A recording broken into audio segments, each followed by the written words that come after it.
Hey guys, how's it going? Rubik's Master here, and today we're doing a review of the TOS-1, which is the heavy vehicle that was available in the last event to lower level players, as opposed to the Whirlwind or whatever it was.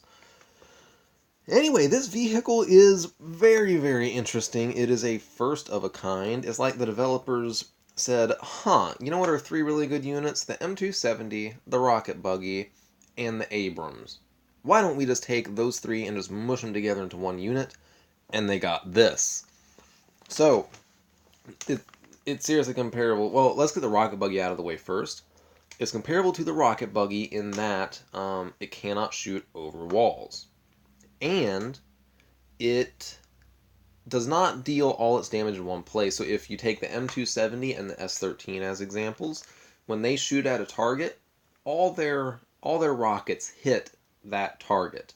Whereas the Rocket Buggy and now the TOS, when they fire at a target, the individual rockets you see hit all around the target area.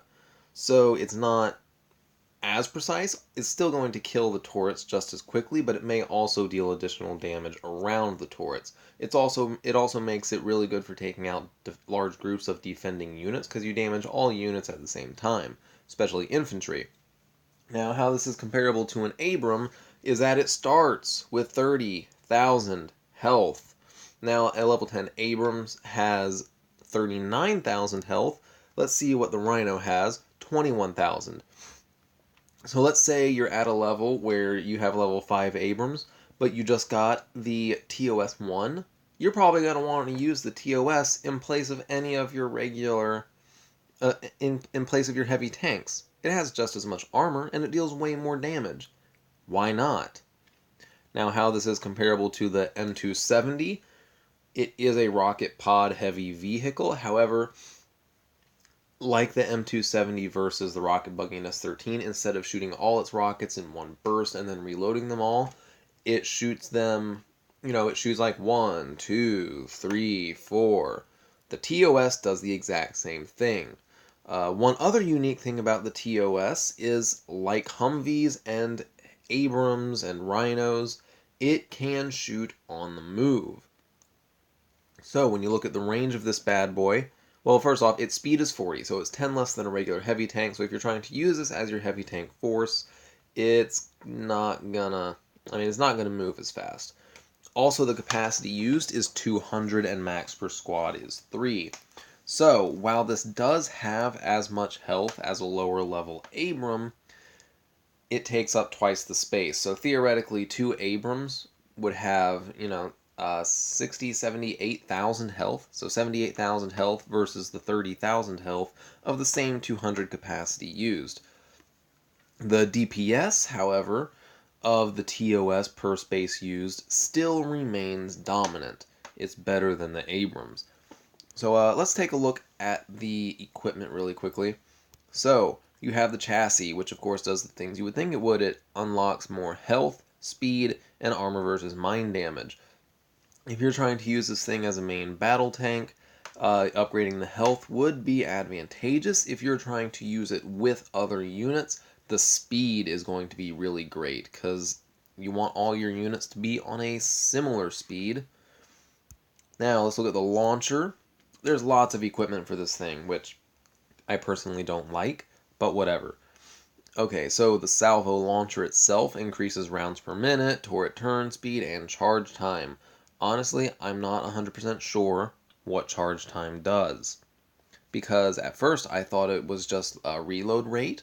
It recharges the rockets or whatever, and it, the recharge rate, or the reload speed. But then when you get down here to projectiles, you can get projectiles that reduce reload time. So I don't know if recharge rate and reload time are two separate things, or if it's fancy speak for the same thing. I don't know. But with the 220mm rockets, you can increase your rounds per magazine, which is really cool, or you can increase your overall damage. Honestly, I would probably opt to increase overall damage and try and get to where I can destroy turrets in one burst. We're at the payload now. this is where it gets a little bit weird. You can use this thing to do a couple different to fulfill a couple different roles. So thermobaric warheads it's like a fuel air bomb, if you know what that is. It explodes above the ground. In real life, it's meant to take out buildings. It has high pressure. It's meant to do a lot of damage in one area without affecting a lot of things outside of that area. So this increases the splash radius, which makes sense, and the damage. The splash radius would be pretty cool. It already has a larger splash radius just by default of how the rockets are fired than a lot of other vehicles, so maybe even more splash radius would be kind of cool to try out. Now the HE warhead is just damage based. It increases damage and damage to barriers, which the damage to barriers is probably what I would take over the regular damage, since this vehicle cannot shoot over barriers, so you want to get those barriers out of the way. Now the system, ballistic targeting, increases your rounds per minute, and fortify setup duration. I don't know what that means. I'm going to apply this item with this blueprint. It doesn't tell you exactly what it does. I mean, in using this unit, I haven't noticed like a fortify setup duration. There's not a switch or anything, so I don't know what's going on. But I mean, I can understand why that would be a thing for the whirlwind, but I don't understand for the TOS. Now, the precision targeting, you can increase the range and the minimum range. This is where it gets so weird.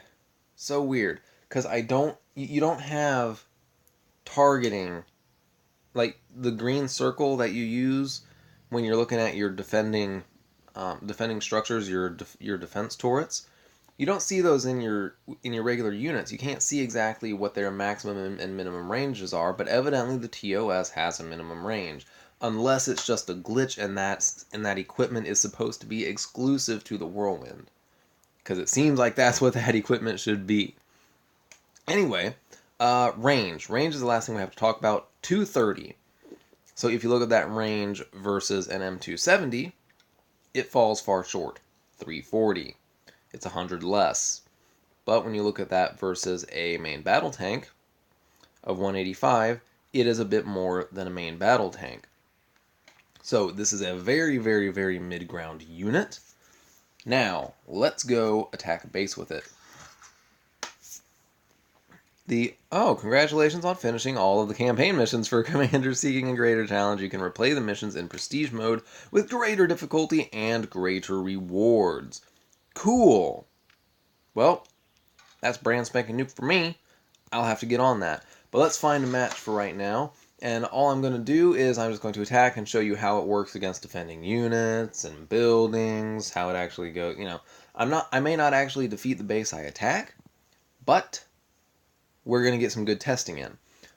Something I did find out the other day, I just went in and wrecked a unit just to test it out. This unit costs, if it's completely destroyed, one level 1 TOS-1 costs 1,100 oil to repair, just for the one unit. So, keep that in mind as you're going along. Alright, so this base, let's see, where's my... There we go, there's my platoon.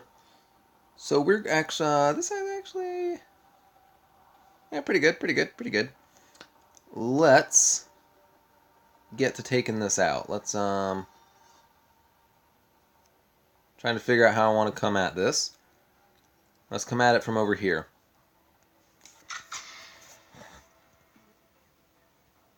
If it'll go. Alright, so we're going to select all.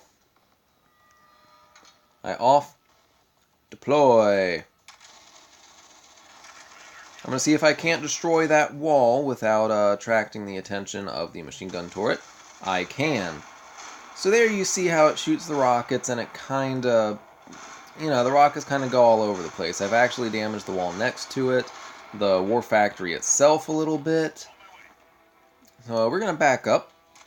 Definitely want to keep our Zeus's alive, because they need to help take out helicopters.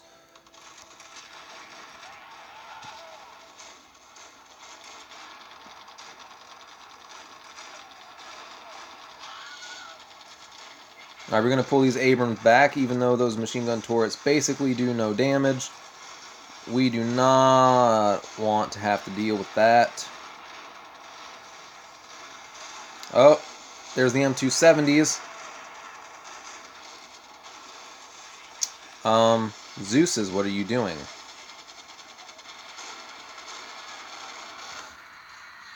Alright, I gotta surrender, guys. This was not cool. Not cool in the least. I don't know how that kind of snuck up on me, but it did. That kind of wrecked me. Alright, let's try a different one. But you did get to see there how the spread of the rockets is a bit different. It doesn't seem to do as much damage right off the bat as the M270 does. Hopefully that scales pretty nicely. Yeah, we're definitely skipping that. Those landmines are atrocious.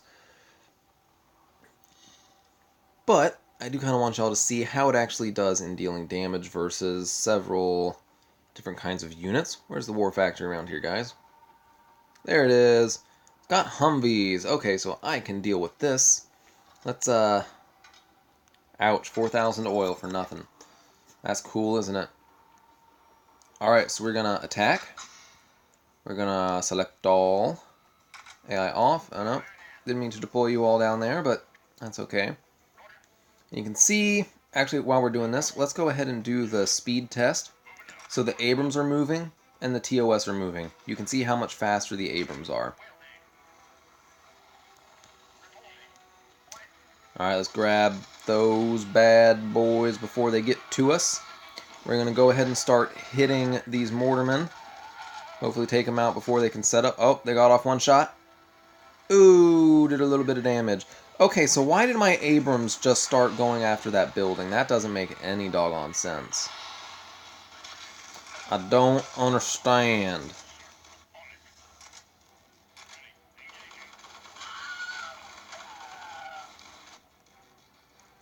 Alright, so I'm gonna... Guys, what are you doing? Oh my goodness. Wait, why is the AI on? Ah, did I tap that? Whatever. I don't even wonder about this game anymore. I pay close enough attention to my units. I know if they're trying to get off on me. I don't trust this game to take care of my units for me. Alright, so evidently there's going to be a metric butt ton of Humvees coming out after me. What? Oh. Whoops. So I let that happen.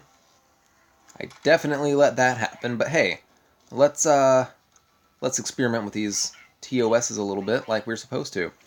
So let's just take one of them and target this little building in between and see how much damage it does to the surrounding buildings.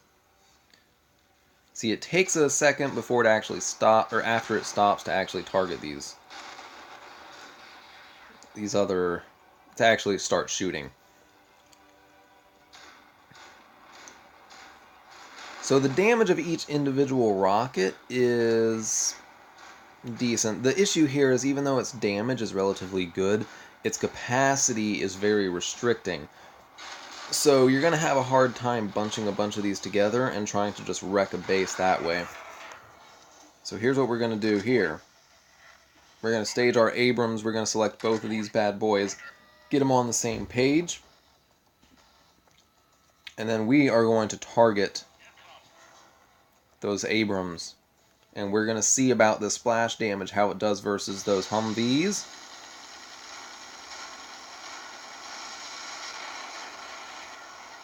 Okay.